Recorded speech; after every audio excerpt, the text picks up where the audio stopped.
Hi, and welcome to the Unhinged History Podcast, the podcast where two compulsive crazy heads are going to read history memes and then research the stories behind them so you don't have to, because you probably won't.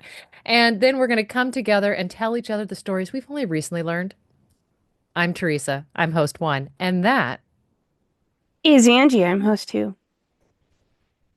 yeah. There's Hi, how are I mean, you? you suddenly just went that there's a, and I was like, what?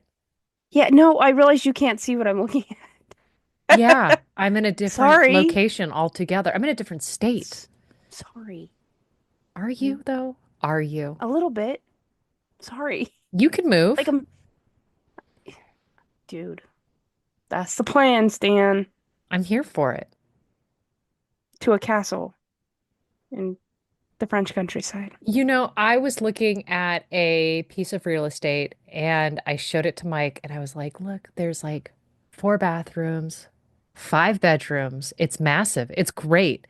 And Mike went, okay. And you don't like big homes, so what's the point? I was like, well, Angie could move up here. And he goes, no, no, and not for the reasons that you're thinking of. And I was like, what? And he goes, she's got two boys. We have a daughter. If you and I had lived together in high school, we'd have found our way in a bedroom, and our child would have been here years and years before. I can assure you, um, I think mine are just older enough to not cause problems with yours. Your youngest is a year older than mine. That's He'll be basically same 14 age. soon. That's still too dang close. All right, well, Because kiddo turns 13 this year. that's wild. I know. Absolutely wild. And she's probably taller than mine. How tall is she? I don't know. Shorter than me. Kid height? What do you want me to, I don't know. Kid height. Owen Owen only goes up to my shoulder. And you're not tall. Like, No. this is why I really hope nothing awful happens because the police are going to say, well, how tall is she? I don't know, kid height. Like, what do you want from me?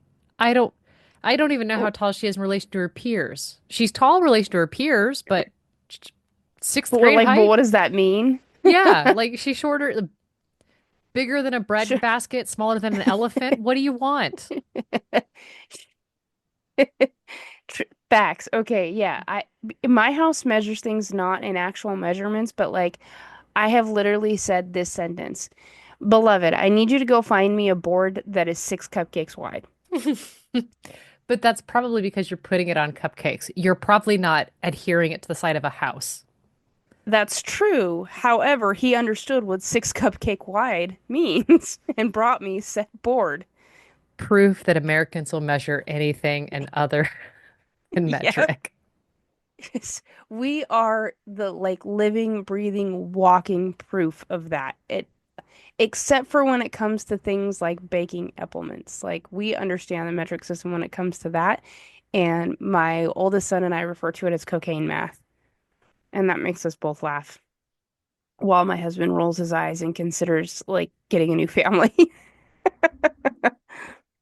He's never said it out loud, but But the you eye can see roll. the thoughts. You can Yeah. understand. Yeah. No, I'm with you. Like Mm-hmm. I could be in a different town with a normal family. Like Right. yeah. Yeah, that's it's my turn. Can I just go? Would you? I've been waiting. Yeah. Okay, cool. So here's the thing. I don't want to tell you my sources yet. I could take my So headphones off. I don't want to tell anybody my sources until my story's over. So your Can story's we over? rearrange? Yeah. I guess, I but mean, don't like, forget. Don't forget. or I can tell you my sources but not tell you the title. I agree to your terms. Okay. There is a history.com article that was written by Evan Andrews originally in 2014 and then it was updated in May of 23. The Massachusetts Historical Society has this really great website called the Beehive, and there's a fabulous article on there from 2017 by Shelby Wolf, The Smithsonian. Okay. The Bruce Museum, the Onondaga Historical Society, which is in New York. And then there is an All That's Interesting article, and I did Wikipedia this one. And here's the deal. Um, I feel like I'm validated to use Wikipedia for this solely because this episode will be released so delightfully close to April April Fool's Fool's. Day. So just go with me on this, okay? So my story starts on October 16th, 1869, when two fellas called Gideon Emmons and Henry Nichols are hired to dig a well for Mr. William Newell on his farm in Cardiff, New York. Did you know there was a Cardiff outside of Wales? I did not. I mean, how many Parises are there? There's a Paris, Texas.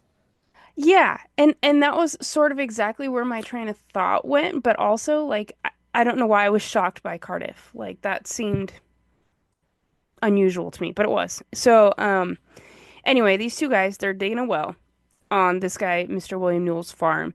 They only get about 3 feet before one of them hits stone. And as they start to clear the soil, they make out a foot, and then they continue to unearth the figure of a 10-foot tall man. Yep. Are you I'm familiar? I'm clocking the story. Carry on. Okay. So, news of this discovery spreads like wildfire, and the Massachusetts Historical Society says, quote, strange reports echoed from farm to farm. It was noised abroad that a great stone statue or petrified giant had been dug up near the little hamlet of Cardiff. All in all, once they dug it up, it weighed in at about 3,000 pounds and, like I said, 10 feet tall. Once it was dug out enough, Newell, the guy that owns the farm, he like immediately sets up a tent and like display around it. And people are coming from everywhere. They're flocking to this little hamlet, and for a fee of 25 cents, which today is $5.84, Okay. you That's a could see decent the fee. petrified man, right? Sure. So you could see the petrified man for $5.84. They were ushered into the tent, and then they got to check it out and look at it, and a lot of people believed this was a real living at one time being that had been in the earth so long he was petrified. After only 2 days, Newell like realizes he's winning here. So he raises the price to 50 cents to view the petrified man. $10 So admittance fee. Okay. it's $11.68. That's like the cost of a matinee movie before COVID. Right. Is right? So Honestly, supply and that's demand. right. And I'm thinking like that's impressive as it is because it's 1869. So for me, $11 feels like a lot, right? Um, like the translation is just wild to me. But anyway, Well, but I mean, you also got to think they also have, I mean, he's actually trying to keep out the big families. Oh, I you've got mean, 6 kids? Sure. Bring that's them gonna cost all. you $75 to come see this, you know? I mean, Right. help yourself. So this cost hike, of the double the price, doesn't stop people from coming. In fact, thousands show up. The All That's Interesting article says that, quote, the Syracuse Journal reported that men left their work, women caught up their babies and children in numbers, and all hurried to see the scene. So I guess those big families are showing up no matter what. Now, do babies get in free or is he charging them who are being carried, who aren't going to remember? I don't need the You answer. know, I didn't, Newell's dead, so I couldn't ask if he did, you know? Um, Cornell University's first president, Andrew White, he even goes to check it out, and he says that the roads were so crowded with buggies, carriages, and even omnibuses from the city, and with lumber wagons from the farms, all laden with passengers. Um, there's a YouTube video that I forgot to mention in my sources called "The True Story Behind the Cardiff Giant." It's from a YouTube channel called Andrew Made a Film, And he talks about a book that the Farmers Museum sent him called The Cardiff Giant by Barbara Franco. And I just need you to know that it was so hard to find out what that book was actually called because you can't just like go online and buy it. But anyway, it was like this little maybe 100-page write up on the event. Okay. So he says that the nearby farms, so not Newell's farm, but the other farms in the area catch on really quick and they start selling like pastries and tea and lemonade and stuff. So like everybody's sort of profiting from this. And I think one of them sold like pumpkin spice, something like you were getting a day out of it, to say the least. Yeah. So the Smithsonian tells us that hundreds of amateur archaeologists and then spectacle seekers headed to the tent to view the giant and make theories. And the visitors, they're invited to draw their own ideas about the giant. Most choose to believe it's the real deal for biblical reasons, Of course. Yeah. I mean, this right? checks. Right? So there's this debate that's kind of brewing between those that think it's a petrified man and those that believe it's just an ancient statue. One of Cardiff's claims to fame is that it boasts a huge number of fossils. So the Cardiff Giant being like a quote biblical giant preserved for eons earlier and petrified kind of makes a ton of sense, or at least it did in 1869 because Right. they're very familiar with fossilized things. Some thought that this giant could be the predecessor of the peoples, the Onondaga people. Um, their historical society says, quote, those who promoted the statue theory followed the lead of Dr. John F. Boynton, who speculated that a Jesuit missionary had carved it sometime during the 17th century to impress the local Indians. But so he says carved. Hmm. Okay. Yeah. So there's all sorts of theories roaming around. Like no one's really got anything exactly nailed down. After some time of it being this sort of roadside attraction on the Newell farm, it gets sold. Um, this is insane for $23,000 In that their money. money. Uh-huh. Wow. That would be the equivalent of $572,000 A today. 500,000. Yeah. So it gets sold to a syndicate of five men headed up by this guy called David Hannum, and it's moved to Syracuse. In Syracuse, the giant can be more like properly exhibited and stored and gone over with a fine tooth comb, at which point a paleontologist from Yale called Othniel C. Marsh declares it a clumsy fake, saying the chisel marks are still there, and if it had really been underground for hundreds of years, they would have been worn off by now. But because we are in 1869 and it is this time in American history, enter stage left, P.T. Barnum shows up. Oh man. The ultimate And showman. right? He offers the new owners as much as $60,000 for a 3-month lease of it.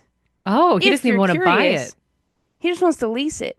That's $1.4 million today for just a 3-month lease. Like, I'm gonna give you all the money if you just let me have this for a little bit.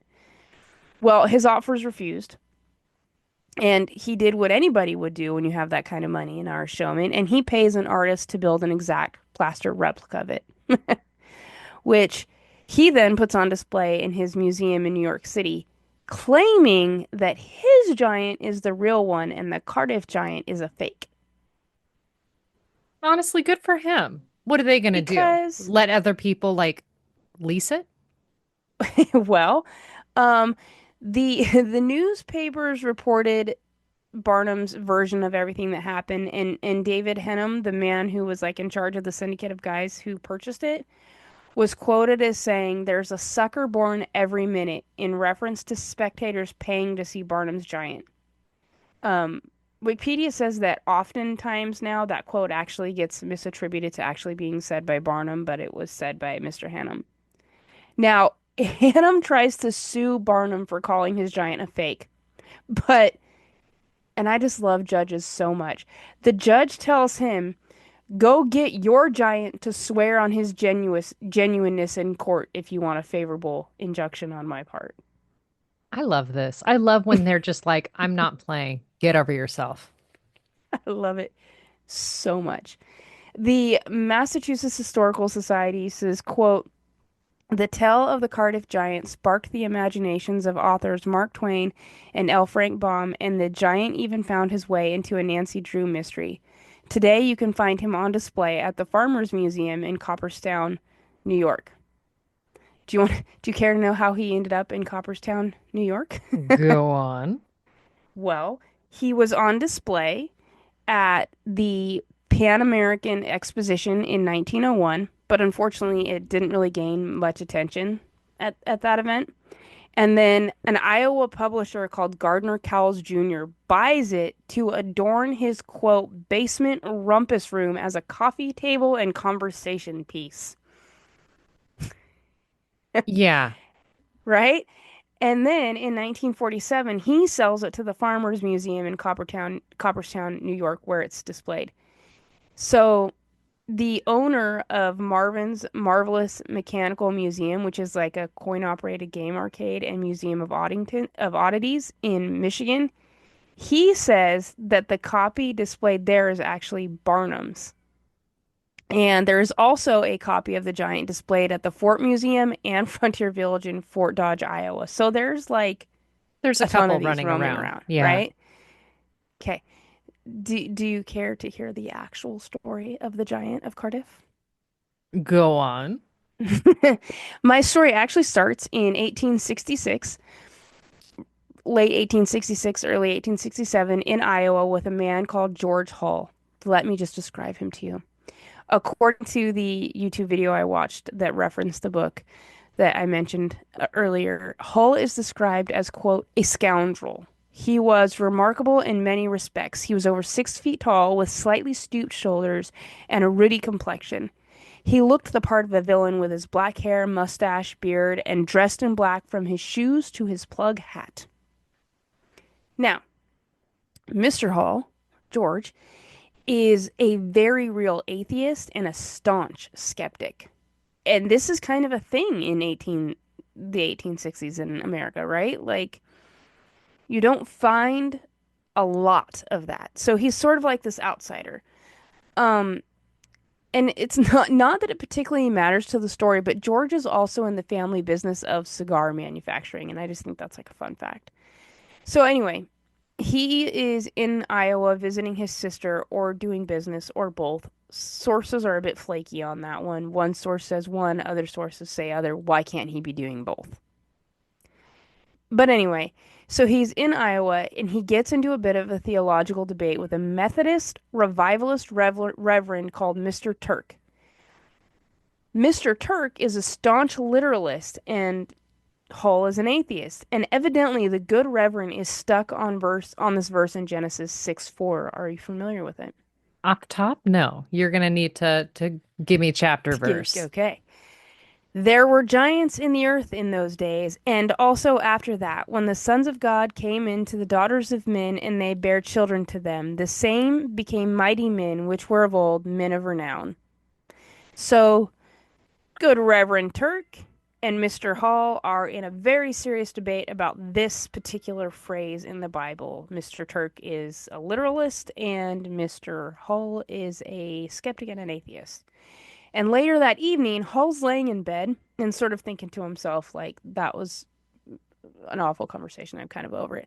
Um, what can I do about it? And suddenly he says, I thought of making a stone giant and passing it off as a petrified man. So his goal's twofold. He wants to dupe the faithful who he pretty much sees as willing to accept anything that confirms their belief. And like he wants to undermine the whole literalist interpretation while making a buck, right? I mean, who among So, us? We're right, capitalists at heart. truly. So he sets out on his mission. Over the next 2 years, Hall spends nearly $3,000, which I know you need to know is roughly $67,000, That's a big investment. right? Just for like a joke, right? He begins in Fort Dodge, Iowa, and this is where he secures a 5-ton block of gypsum. Hall claims it's going to be used for a statue of the late Abraham Lincoln. Okay, Timothy Dexter.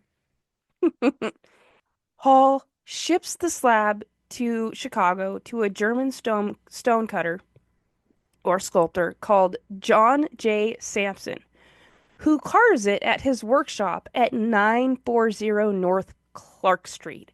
Because we have that information to And share. if you live at 947 Clark Street, Please tell us. Now, Sampson, he agrees to help with this scheme in exchange for a piece of the profits. Hall himself poses as the model, and Sampson and another sculptor spend the late summer of 1868 working the gypsum into the giant. The statue takes the form of a naked man laying on his back. He's got his right arm grasping at his stomach, one leg crossed over the other, and on his face he has a little half smile. A smirk, if you will. The workers then douse the exterior of the statue with sulfuric acid and give it that aged and like eroded look. And then one source says that Hall even drives pins into the body to replicate skin pores. that's kind of So he's smart. like, he is committed to this. I mean, he's not as good as being able to fool a Harvard professor, but You know, what are you gonna do? We'd fooled most of America at the time. Like, that's what we're really going for here. that's fair. By the time they're done, the sham stands more than 10 feet tall and, like I said earlier, weighs nearly 3,000 pounds.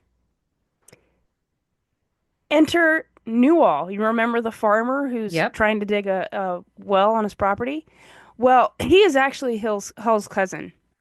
And after cutting him in on the deal and a vow of secrecy, an iron sealed box is shipped via train to the farm. Then one night in November of 1868, the two men bury the behemoth near Newell's barn. They like wedge it up under the roots, hoping to create this sort of illusion that's it's kind of been there for a while and the roots are growing around it, right?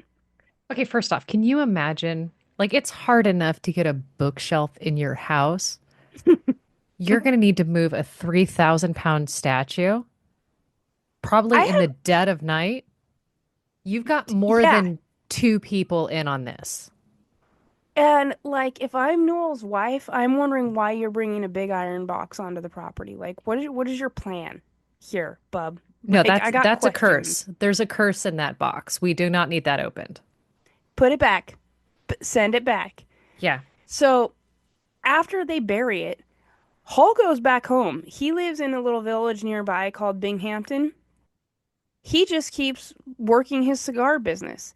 Like almost a year goes by before he finally writes to Newell and he tells him it's time to resurrect the giant. So he is here for the long He game. he is waiting. I would have been chomping at the bit, but like, bro, it's been a week. A It's week. been 12 minutes. Let's go. Start digging, grab the shovels, boys. Let's go. Right? So on October 16th, 1869, Newell hires the pair of unsuspecting workers to dig a well near his barn. The rest you already know. All that's interesting article says, quote, soon news of the hoax went public.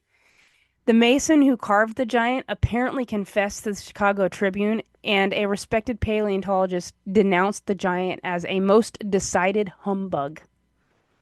Well, humbug to you, good I sir. know, sense of humor, jeez.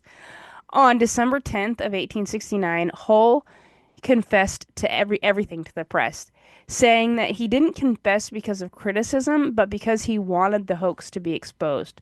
To quote, reveal the tendency of the Christian community to believe in things too easily and to counter the fundamentalist belief that giants once roamed the earth. So there's that. On February 2nd of 1870, in court, both giants are revealed as fakes.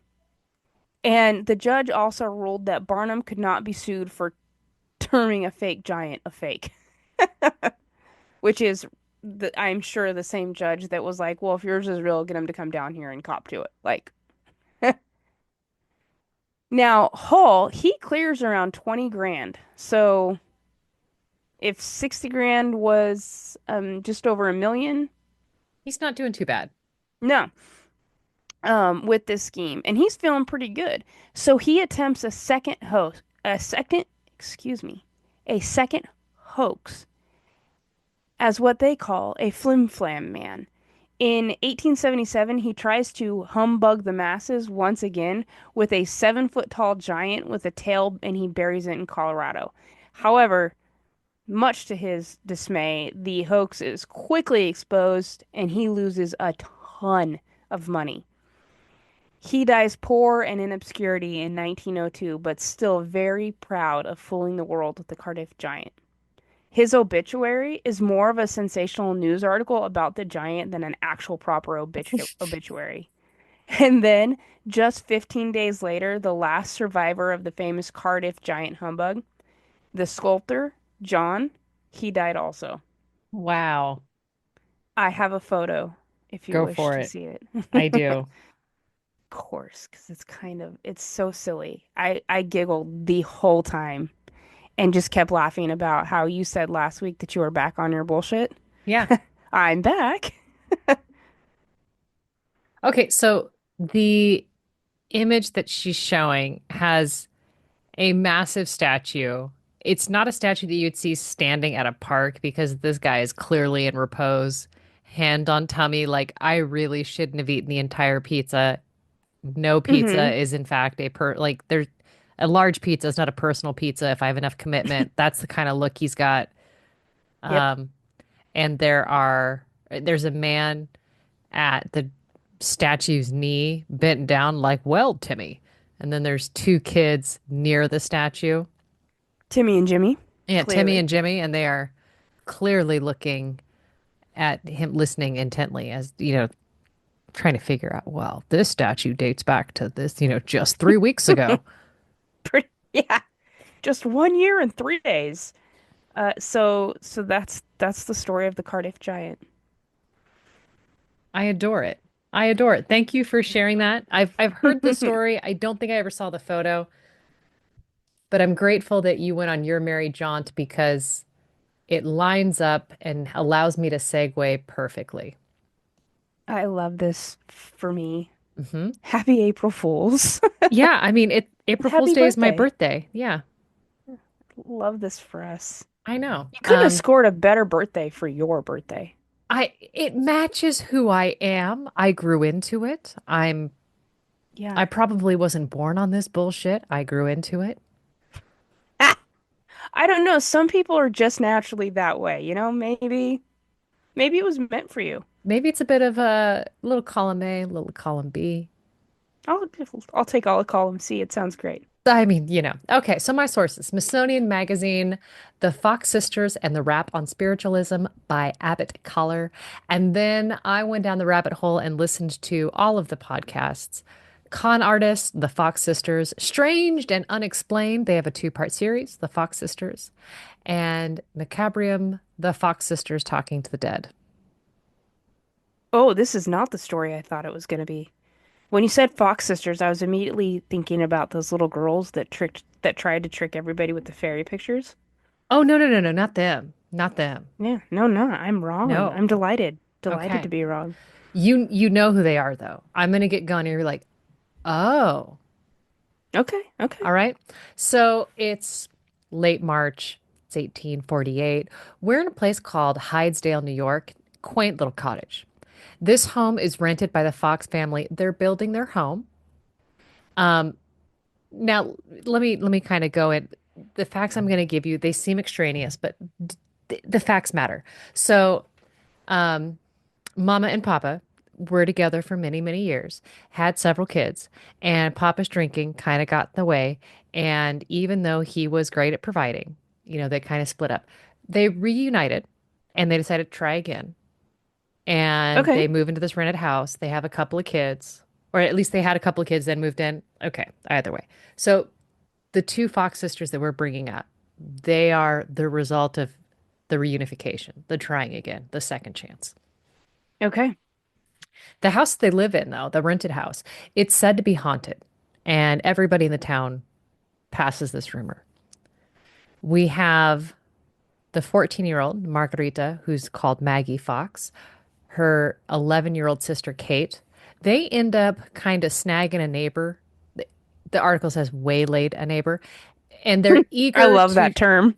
isn't it? It's just, it's up there with Shanghai without the negative connotations, around race.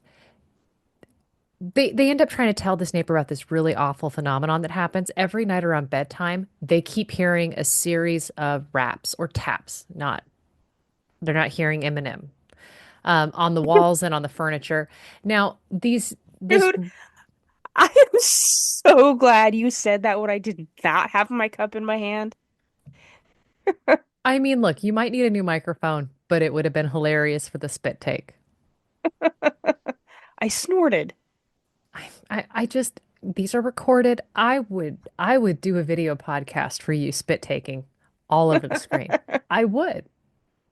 It's that was a good one. I'm here for it. Now, the raps that come up, they kind of have this just it's described as a otherworldly intelligence. The So neighbor, it's like a Ouija board built into the house. yeah, the neighbor is Okay. hella skeptical and As you are. comes to see for herself because she's not going to be believing these two preteen children. And so she joins the girls in this small chamber they share with their parents. Now, Maggie and Kate are huddled together on their bed, and their mother, Margaret, began the demonstration. So, Margaret Dearest is at least a believer, if not in on it.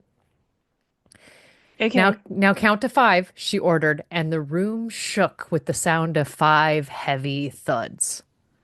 So dad's upstairs jumping. I don't think Dad's home. Oh, okay. Count 15, she commanded, and the mysterious presence obeyed. Next, she asked you to tell the neighbor's age. 33 distinct raps followed. If you're an injured spirit, she continued, manifest it by 3 raps. And it did. Oh, okay. Now, Margaret Fox doesn't seem to really take into account that it's March 31st or April Fool's Eve. And the fact that her daughters are frightened, because they are frightened, um, doesn't seem to really enter in. She doesn't realize that they could be frightened, maybe not by the unseen presence, but by the success of their prank. This checks. So the story continues to get built on because the ghost or the spirit is said to be the murder victim buried in the basement. Of course. Because if you're Yes, yes. going to build up, this is the story you're going to tell. Everything about this says this is the prank of, this is the made up story. Because they refer to him as Mr. Splitfoot. Ew. Now, Splitfoot, I guess, is a nickname of the devil. Think of the cloven hoof. Oh, okay. Yeah, that makes sense. Okay, Okay. so yeah, this is Not like that I calling him like it, but it makes Lucifer. sense. Now, why would you say that Lucifer's buried in the basement? That's where the thing gets a little twisted. Um, That's just silly. right. They're mixing their stories up. But they say that he's a peddler, he was a father of 5, and he was murdered in the house and buried in the basement. Okay. Now, these are the things you make up, right? Yeah. Mom freaks out because who wouldn't? Fair. They end up deserting the house like you do. And Maggie and Kate go to live with their older sister, Leah Fox. Well, I should say Leah Fox Fish because she married. Um, Leah lives in Rochester. Now, the story probably could have died. Nobody may have heard anything else. But Rochester was a hotbed of religious activity because this is we are in on it, right? Okay, so it's all during this whole time. We're in the Finger Lakes region of New York. This area, Isn't that where your house, our haunted house is? The oh, Finger you're Lakes regions thinking of New York? that one's just north of New York City. This is near Rochester. I don't think they're incredibly Oh, close. that would have been awesome. Wouldn't that be just like, oh my gosh, I didn't realize. Oh, it's right there. Um, But the Finger Lakes region is where Mormonism and Millerism came from. And Millerism is the precursor to the Seventh-day Adventists. Oh, you learn something new every day. I'm here. I'm just full. I'm a fount of knowledge. Take me to your pub trivia at night. I won't like it because it'll be loud, but I'll probably do well. We won't win because I'll be stressed out about how loud it is, but here we are. Yeah, I mean, I'll know the answers in the car. Yeah, pretty much. Now, they have some community leaders, Isaac and Amy Post. They hear about the Fox sisters. They are in on it. They like this idea. They are wanting to really see all of this. They'd also I heard mean, about why wouldn't you? the rumor of the dude buried in the basement. And there's a group of Rochester residents who go and examine the cellar of the Fox home. They It's find a body. they find what appear to be bone and hair fragments. That's grosser than a whole body. Yeah, Okay. but also like the basement, I guess, had flooded, so they couldn't do a full-on investigation. Oh, okay. Okay, Well, so but they found evidence that this could be. Now, Leah, Mr. Yeah, okay. the older sister, she's a single mother. She's kind of struggling to make ends meet. But she sees this clear opportunity here. And then we also need to understand because nothing happens in a vacuum. Leah is fascinated by the Andrew Jackson Davis prophecy. The Andrew I Jackson Davis prophecy. I'm so glad you didn't ask because I'm going to tell you. I was gonna say I do tell. Do go Okay. on. So it's a combination of a couple of things that are occurring. There's this dude named Emanuel Swedenborg. He's an 18th century Swedish philosopher and mystic. He experiences this huge surge in popularity. Swedenborg believes that the afterlife consists of three heavens. There's also three hells, and then there's kind of this interim thing, purgatory, the Okay. world of spirits. And this is where everyone goes to immediately upon dying. And then you Into kind of this get sorted. purgatory place. Yeah, yeah, yeah. Okay. Um, and so it's kind of more or less similar to what you experience here on Earth. Okay. Now, self love, according to him, drives people towards varying degrees of hell, where love for others elevates you towards the heavens. Hmm. So if you're Okay. inwardly focused to the depths, outwardly focused, go on up. Take the elevator up. Yeah. Okay. Got it. Now, he goes on to say, the Lord casts no one in hell, but those who have deliberately cast themselves into it can keep themselves there. Oh, nice. I mean, So and we're not gonna help honestly, you out. he's just saying, look, this happens. I'm not involved. This is what you did to yourself. Sorry about your luck. Right. You could have done better. I say that to everybody. You know, Now, you say what you gotta say. yeah, and I mean it. Um, he claims to have actually talked with many of these spirits. So he's one of those. Oh, All right. okay. Now, American seer Andrew Jackson Davis. This is the guy that Leah is hot on. He comes to be known as John the Baptist of modern spiritualism. Of course. Now, he combines this idea of, Swedenborg spirits, and then he kind of takes this, he goes into a bunch of these trances, and he recorded the contents of these messages in 1847, which I don't know how you're recording in 1847. Like on a gramophone? Quite, okay, maybe, yeah, all right, that makes sense. So he publishes the contents in a book called The Principles of Nature, Her Divine Revelations, and the Voice of Mankind. It's a pretty long title. I feel like we could Pretty have lengthy. workshopped it. We did not put that in front of a test audience. No. Um, but he ends up really kind of predicting the rise of spiritualism in Oh, this so we're book. not okay. In my mind, I thought we were like right in the thick of it. Yeah, no, he kind of, like I said, he's the John the Baptist of spiritualism. Okay, so he's inviting it. He's Yeah, calling it forward. right. Okay. Now, where was I? Back to my notes. Back to the Fox sisters. So he hears about the Fox sisters, and then Davis believes that his prediction materialized a year after that he wrote, what he'd wrote. He said on the very day the Fox sisters first channeled spirits in their bedroom, quote, about daylight this morning, he confided to his diary, a breath take or a warm breathing passed over my face, and I heard a voice, tender and strong, saying, brother, the good work has begun. Behold, a living demonstration is born. That's not terrifying at all. No. So No. we're gonna zip back over to the Fox sisters. The community leaders, the posts, we have that little couple.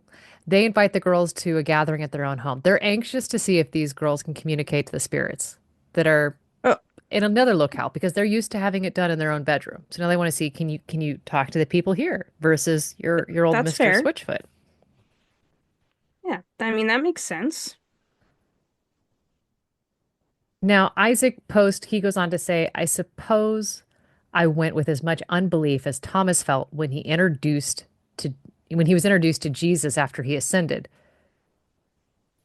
But Okay. I guess he's swayed by the quote very distinct thumps under the floor and several apparent answers. Okay. Now, these he also goes on to say that Leah Fox, the older sister, proved to be quite the medium and communicated with the post's recently deceased daughter. Oh, Now, the well, posts go that's on, nice. it is it though? I mean, I feel like I was being sarcastic. I don't, I listen to these episodes later on and I go, I should have caught that. And reader, I never do. Well, maybe I'll be more overtly sarcastic next time. Would you? Sorry. Yes, I'm on it. I mean, I've only been on this world 40 plus years. I should have learned this by now. These are things, You know, especially you have sarcastic other. as I am. You, that's probably why. I just can't Like, see through my own sarcasm to see yours. yeah, All right. yeah, yeah. So the post they go on and they end up renting the largest hall in Rochester. There's 400 people that come to hear these mysterious noises that pop up. And afterwards, Amy posts accompanied the sisters to a private chamber where they were disrobed by a committee of skeptics. I hate that. Yeah, and like, okay, so this could I didn't put this fully in the notes. There were like 3 days of these girls being examined and tested. And how exactly do you examine physically for something like this? Like, why would you have to be disrobed? Okay, so they didn't jump immediately to that. It's Oh, like okay. day one, can you demonstrate for me? Day two, gosh, it really seems like the sounds are coming from the ground. I feel the vibrations on the ground. Can I get this to Hmm. happen if I touch your foot? Oh, strangely, the spirits stop talking when I touch your foot. How odd. Okay. And then it's we're gonna get a group of women to stare at you naked and see if anything crazy happens. And the girls sob the entire time. As would I, yeah. Yeah. And but each time they go through these tests, they come out with we can't prove that they're fake. We don't know what's happening. We hear the Okay. sounds. They didn't hear the sounds when the girls were naked. But to be fair, the But girls were also otherwise, sobbing hysterically. as you do. Right. So maybe their cries covered the sounds. Unclear. Okay. But the believers are really galvanized by this. The unbelievers, they are also galvanized by this. Everyone just becomes more cemented in their own beliefs. Okay. All right. So now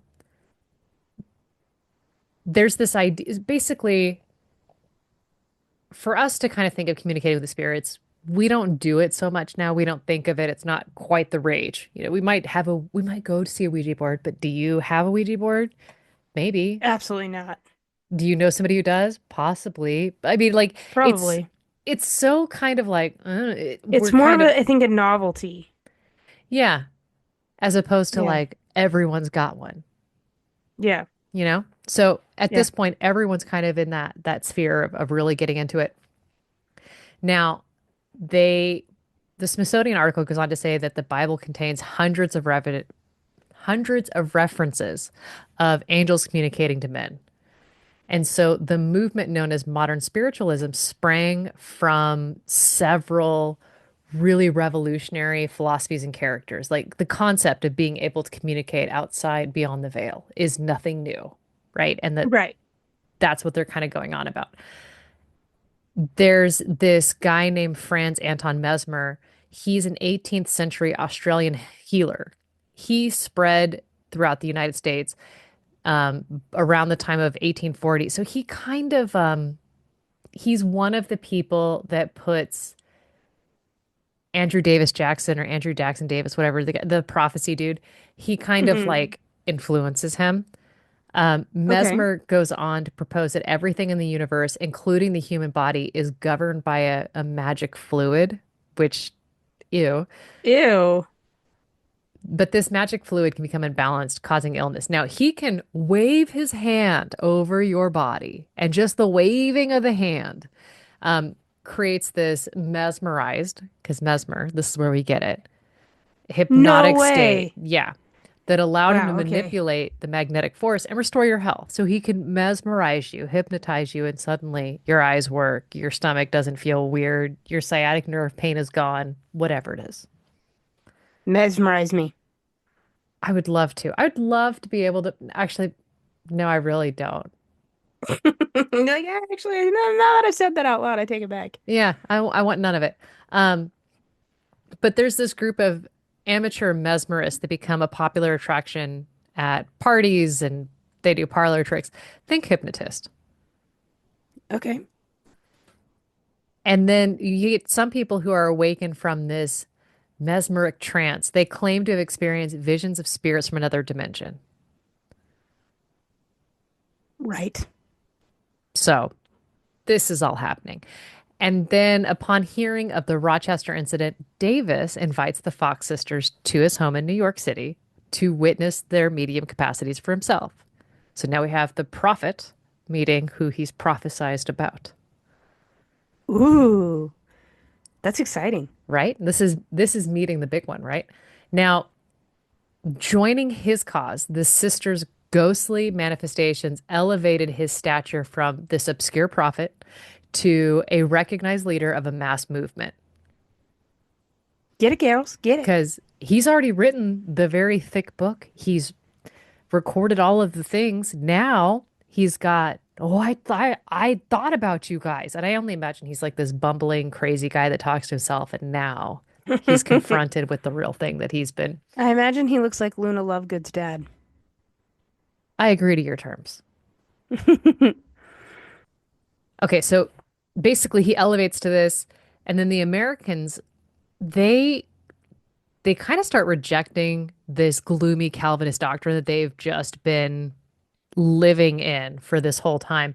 And they start to embrace this reform minded optimism of the mid 19th century. So, Americans who adopted spiritualism, they kind of believe that they have a hand in their own salvation and that they can communicate directly with those who've passed and they can offer insight to the ultimate fate of their own souls. So, it's this kind of I can do my own thing. I can be independent. I can, Calvinist is very like, this is what God said. You cannot determine your own fate. There is no choose Right. your own adventure. So Maggie, Kate, and Leah Fox, they kind of do this whole professional tour to spread the word of the spirits, the good ghost gossip. Um, I and love. they end up booking a suite, strangely enough, at Barnum's Hotel. Oh, what a funny little tie-in. Yeah. Apparently it was on the corner of Broadway and Maiden Lane. Um, And he actually owned this. This was his thing. So there was an editorial in Scientific American who scoffed at their arrival, calling the girls the spiritual knockers from Rochester. They end up conducting sessions at the hotel. the hotel's parlor. You cannot combine hotel and parlor and expect everyone else to understand that word. Live your truth. They have as many as 30 people in this parlor gathered around a large table between the hours of 10 a.m., 5 p.m., and then 8 p.m. So they do three runs a day.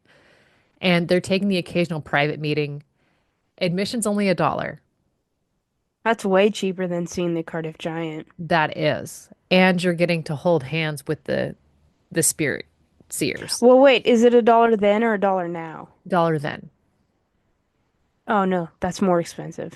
Oh, that's right, because you were only doing 50, 25, and 50 cent. Yeah.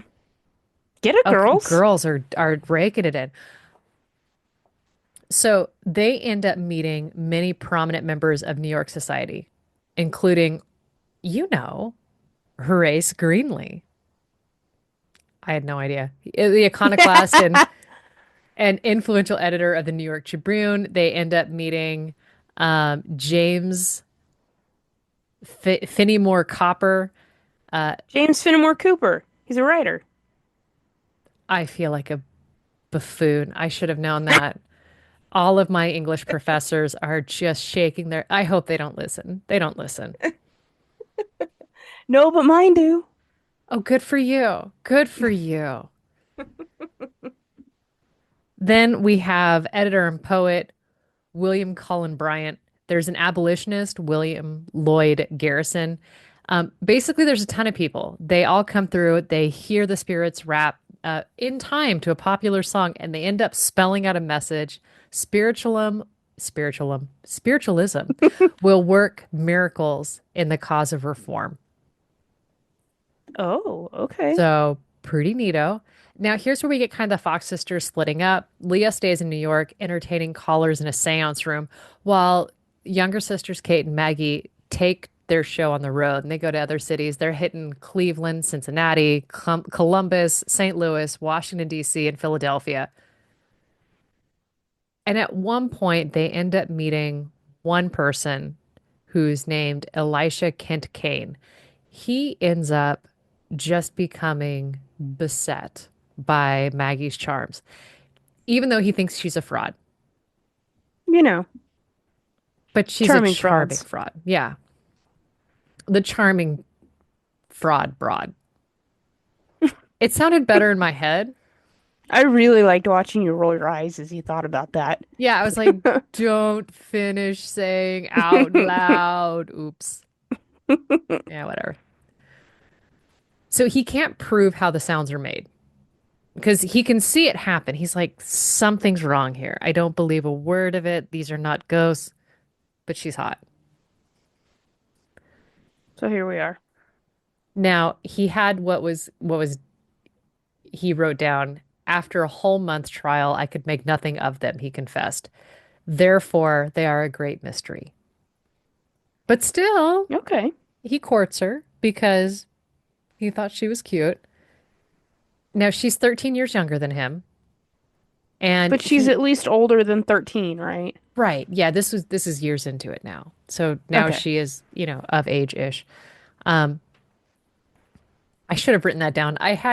She was an adult when this happened, so it's not that bad. Okay.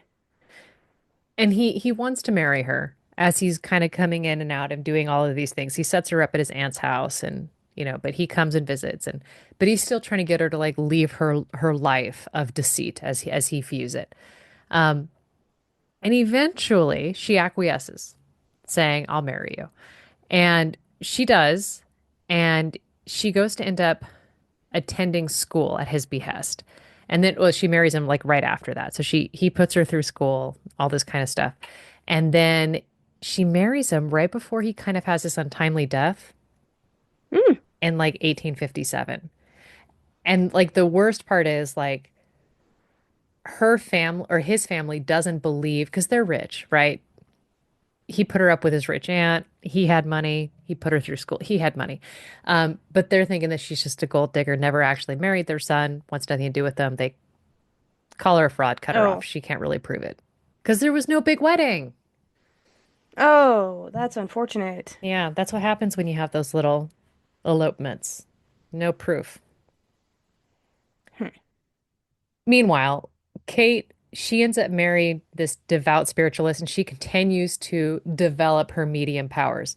She's translating spirit messages and she's doing a bunch of incredible things like simultaneous writing, like writing while one is speaking to the like writing something while speaking to another one. She's transcribing messages in reverse script. She's looking at blank cards in which the words mysteriously appear. Like she's doing all of these bizarre tricks that you kind of see when you're learning about seances and communicating with ghosts and like mirror writing. Like I think mirror writing was one of Right. them. She's doing all of the things. And she's making a buck. It, plenty of bucks. Now, at one point, she's having sessions with this wealthy banker named Charles Livermore or Livermore. There's an R in his name. And she summoned both the dead man's or the man's deceased wife. He in fact was living, and the ghost of Benjamin Franklin, Oh, okay. which I Because in this story, it could go both ways. honestly, who knows? Now, Franklin identifies himself by writing his name on a card, and then her business is just going because it's now just after the Civil War, and there's increasing numbers of bereaved families who are really trying to find solace in spiritualism. Right, that would make sense. These are things. We even have this prominent spiritualist named Emma Hartledge who wrote that the year that that the war added 2 million new believers to the movement, and then the 1880s were estimated that there's 8 million spiritualists in the United States and Europe. Now, there's a bunch of things happening. There's the Gilded Age that has its big flamboyance and this shine and this. It's All the the reason we things. watch all the period pieces. And then there's these miracles like Kate summoning these full-fledged appearances at every seance, these figures that would literally show up. And Go, it Kate, is go. as all of this is happening, Kate begins to drink. Oh, Kate. Make Uh, better life choices. She's following Daddy Dearest steps. Hmm. Now, October 21st, 1888, which actually I think is the year of Jack the Ripper. You started in 1888. Yeah. The New York World publishes an interview with Maggie Fox, and they are anticipating her appearance at the New York Academy of Music, where she would publicly denounce spiritualism. She's paid 1,500 for this exclusive. Okay. Okay. So, and that was in her money. Okay. So, So, quite a bit. I didn't do the math. hmm, but it's up there. Yeah, it is up there. Now, her main motivation, she's actually just pissed off at Leah Oh. and other leading spiritualists because they had publicly, I should have not drank before this episode because I'm slurring. Um, they chastised her for her drinking and accused her of being unable to care for her own two kids. Oh, And so she is a little hot under the collar. fair. Now, as she's giving this, oh, so Kate planned to be in the audience as Maggie's giving the speech. Okay. So Maggie's doing the interview. Kate the drunk is in the audience. Kate the drunk's a little pissed. And probably drunk. It helps going to this thing a little lubricated. I did the math. It's $30,000. Oh, look at you. So during this thing, Maggie says, my sister Katie and myself were young children when this horrible deception began. At night, we went to bed and we would tie an apple on a string and move the string up and down, causing the apple to bump on the floor. Or we would dump the apple on the floor and it would make strange noises every time it would rebound. Eventually, the sisters learn that they can somehow tense a tendon in their leg, which would cause the sound to thump out of their feet without making their toes noticeably move. something like Oh, that. Like okay. basically they learned how to control certain muscles. And so that's how they would work on these little bumps. And so Okay. that's why when they were kids being examined, as soon as the person was touching their foot, I did it. Like one guy touched one of the feet and it was the other foot that did it. And he goes, "Oh, I don't know. I couldn't tell." But when you touch both feet, suddenly the sound stopped, Okay. but they were able to kind of do that because of, yeah. Because of muscles. Right. And it's like, so they're talking about So it. where's the apple? I think the apple is how it started because they were just trolling their mom. And then they figured out they could do it with their own feet and they didn't need the apple so their mom could be in the room. Oh, okay, okay. I think this is how it progressed. Gotcha. So they convinced their mom that she was going insane and that they had this cool ability. Living every kid's dream, I convincing mom mean, they're nuts. yeah. Hmm. So everyone kind of started to fall into it. And then she had more and more wealthy people come and she would do the wrappings for them. She says at one point she was, entertaining this one wealthy woman and she did the foot tapping bit. And a woman cried out, "I felt the spirit tapping me on the shoulder." And she goes, "Of course, it was her imagination." Oh, Like she's there to spill all the tea. all the tea. Right She into the harbor. she ends up doing this full-on demonstration where she removes her shoe, she places her right foot on a wooden stool, the room dead silent, and then she rewards their silence with a couple of little raps.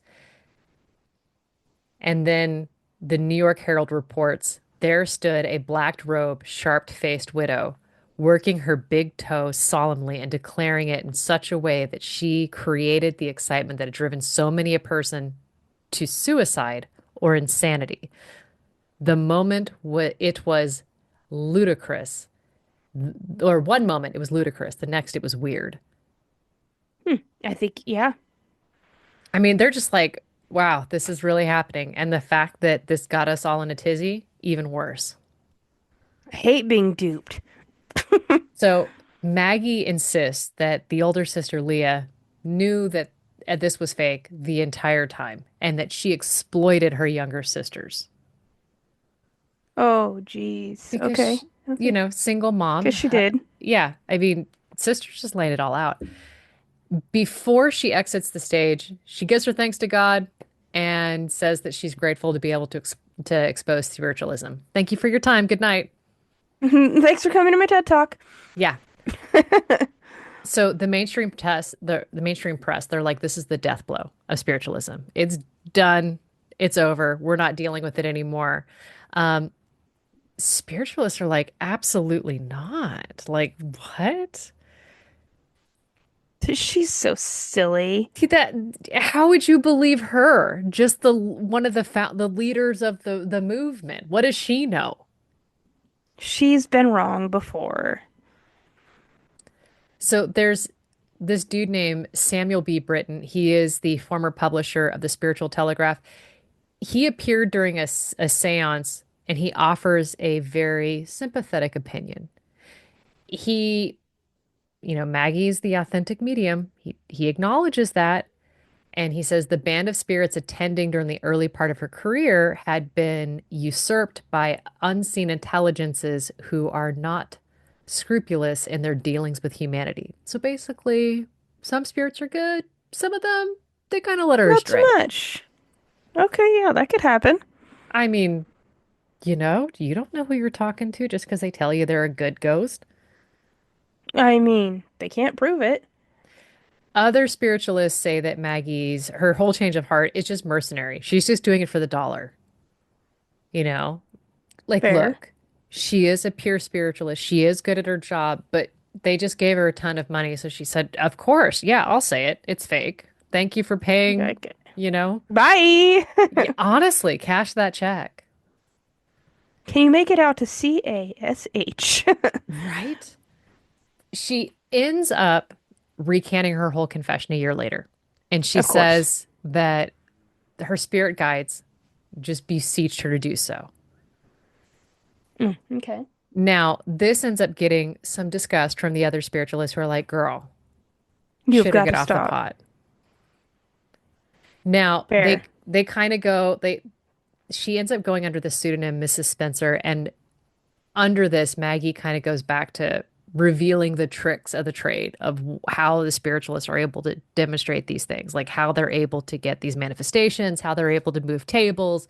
Like she's just laying it all out. She never reconciles with her sister Leah. Leah dies in 1890, and Kate dies 2 years later while on a drinking spree. Mm. Maggie passes away 8 months later in March of 1893. Um, that year, the spiritualists had formed the United Spiritual, or the, ooh, they didn't form anything united. That year, the spiritualists formed the National Spiritualist Association, which is today known as the National Spiritualist Association of Churches. Interesting. But that is the story of the Fox sisters. I vaguely knew this story. Like, I think I listened to a podcast on it 1,000 years ago, so I didn't remember their names, and I didn't remember what happened to them, and I didn't remember how they did their tricks. I Yeah, just knew they were mediums. right. I loved it. Thank you. They were fascinating. It was fun learning about them and kind of hearing their hijinks. Happy April Fools! I mean, yeah, happy Fuels. Really We're should having a not have day. drank before this. Or you're just on par. Keep up the good work. I gotta finish being the Kate in the story and just continue getting my Don't go all yeah. the way. Just gotta lean in. So if you're thinking of leaning in or you're wanting to see if I sober up for next week, rate, review, subscribe. Honestly, we're all here to find out. You and me both. And on She's that either note, gonna sober up or record in a bathrobe with a bathtub pack of full of smokes gin. and a Pall Mall. Virginia Slims. I'm a classy broad. Oh, excuse me. And on that note, goodbye.